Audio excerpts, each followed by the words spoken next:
What's up, snappers? Welcome back to the channel. DDDREWSKY here. Today we're gonna be looking at the brand new card, Clea, to see if she's worth your precious resources. We're gonna be looking at our key Synergies Counters and some decks that I brewed for her. But wait, before we do that, please like the video, please subscribe to the channel. I do weekly reviews of the brand new card in Marvel Snap, so if you don't want to miss out, hit that notification bell right now. Now let's get back into it. Now the question is, who is Clea? Let's take a look.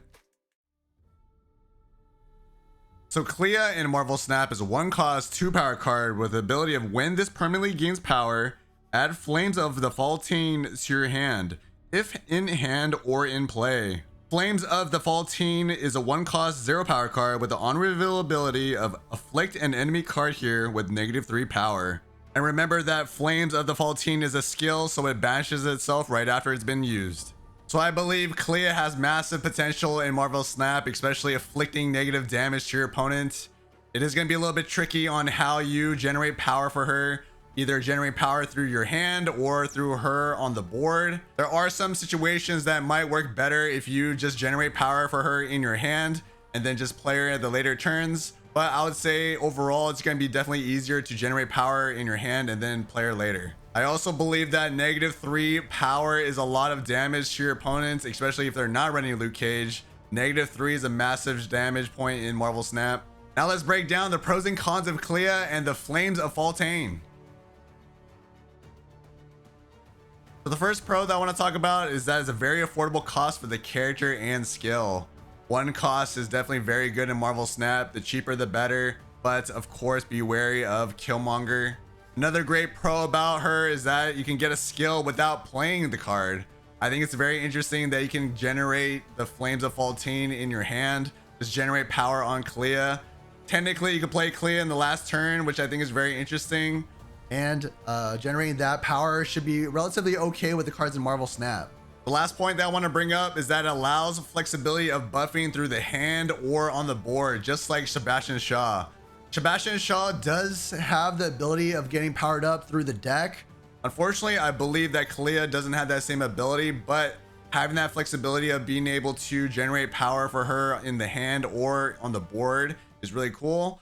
I believe in most cases, for most of the cards in Marvel Snap that are currently out at this moment, I would say buffing her in the hand is definitely easier than doing it on the board. The cards that I will show you later on the board, it's going to be a little bit tricky, and I'm not sure if it's really viable, if those cards are definitely worth playing just for Clea. So now let's talk about the cons. Dependent on drawing your buffing cards. Unfortunately, Clea definitely relies on those cards that generate power for her.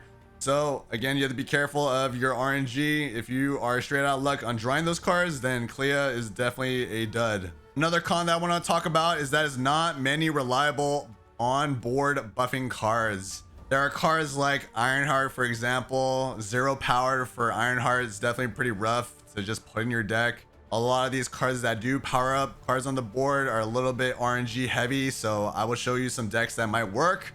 But again, you definitely are relying on being able to generate power for her when she's on the board.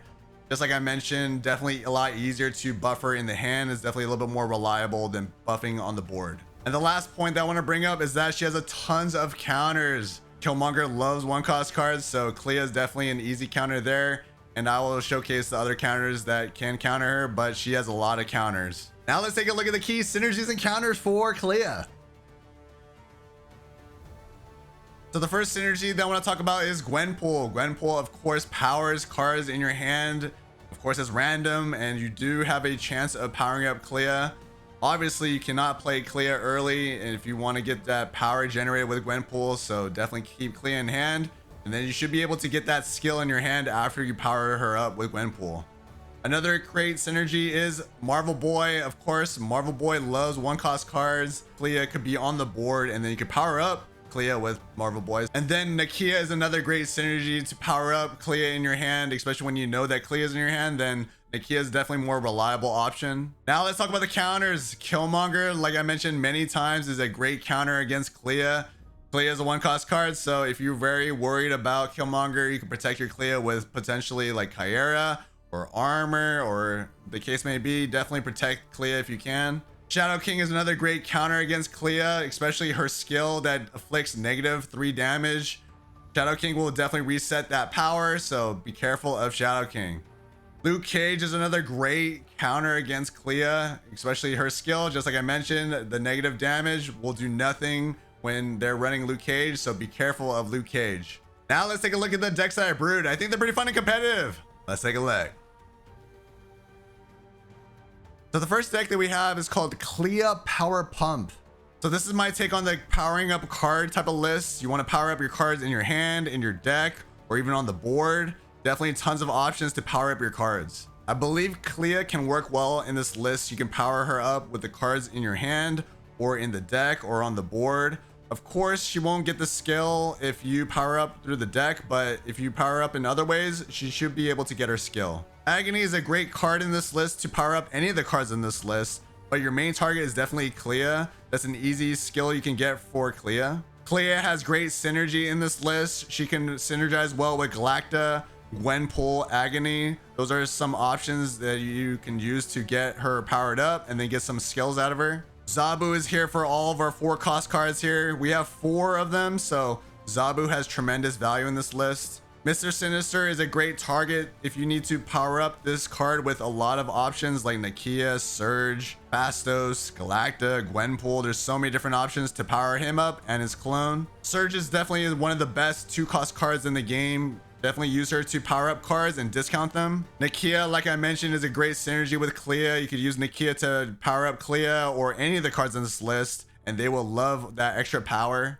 Fastos is here to add power to this list and to even maybe potentially discount their cost. Sebastian Shaw is a great target to just get more and more power. He's a very power greedy guy, so definitely power him up. Captain Marvel is another great target if you could power her up and then let her do her thing at the end of the game to win you the game. Galacta is our utility power card in this list to power up any of the cards on this list. We'll love the power from Galacta. Scarlet Spider is a target to be powered up from any of the cards on this list, and then you could clone his clone and then have his power that's been powered up into another lane. Gwenpool is just like Galacta. It's just another card to generate power in your hand, and then you can put down that power on the board. Now let's take a look at my second list. So this list is called All the Clea Power. This is my take on the good cards type of list. Clea has good synergy in this list. You could use the skill with Merlin's skill and to add more cards in your hand for Kahori value. And then obviously you have options like Galacta, Gwenpool to power her up. Zabu is a great addition to this list, especially having 4 4-cost cards. Surge, like I mentioned, one of the best cards in the game to just generate power and to lower cost. Hawkeye K Bishop is just to generate those arrows in the hand, and then it gives you more cards in your hand for Kahori value. Merlin is one of the best utility cards in this list. You could use his skills to interact with the arrows, or you could use his skills to power up cards with Kahori. Red Guardian is one of the best tech cards in the game to negate any of those crazy powerful effects that are low powered. And you could use Red Guardian to disable Luna Snow's Ice Cube. And speaking of Luna Snow, you can use her for her Ice Cube and getting that energy. And then you could use Red Guardian to disable it. Or you could use Merlin's skill to remove her Ice Cube from her lane. Chang-Chi, why do I even have to mention his name? He definitely is one of the best tech cards in the game to remove that power in your opponent's lane. Galacta, Gwenpool, like I mentioned, are just great power cards in this list. If you're missing any power, definitely will generate power, and they could generate power for Clea. Kahori, like I mentioned, this list is probably one of the big main factors in this list. If you have a big hand, you could definitely generate a lot of power on the board. Clea will definitely love that power on the board as well. Legion is definitely one of the best underrated tech cards in the game. Definitely you can mess up your opponent quite well, especially as a surprise. And you can generate power with him with Gwenpool, Galacta, and Kahori. Now let's take a look at my third and final list. Now this list is called Clea is Surfin. I believe Clea will work well in the Silver Surfer type list. So if Clea is in your hand, you can power up with Forge or Gwenpool. If she's on the board, you could power up with Ironheart. Forge, like I mentioned, is a great synergy with Clea, or you could use him to power up cards like Sebastian Shaw or any of the cards in this list. Cassandra Nova is one of the best cards in the game, especially facing against Thanos or Airsham style lists. Ironheart, like I mentioned, is a great synergy with Clea. Unfortunately, her power is 0, but she definitely can power up Clea and other cards on your board. Sage is a great finisher in this list. Definitely save her for the later turns. That power in her lane is insane. Brood is another great option to power up with Forge or Gwenpool. You definitely want to power up Brood as much as possible before playing Brood. I've added Rocket Raccoon and Groot in this list to match the theme of Cassandra, Nova, and Clea. Clea's skill does -3 damage, so it kind of matches like the stealing and the negative affliction style type of list. Silver Surfer definitely should be saved for the last turn. You definitely want to use him to power up all your 3-cost cards in this list. Red Guardian is one of the best cards in the game to disable cards like Luke Cage, which hard counters this list, or an opponent's Clea that they're running too. Sebastian Shaw is just our greedy power card in this list. You can power him up with cards like Forge, Ironheart, Gwenpool. Gwenpool is a power enabler in this list. You definitely want to aim to power up cards like Clea, Brood, Sebastian Shaw.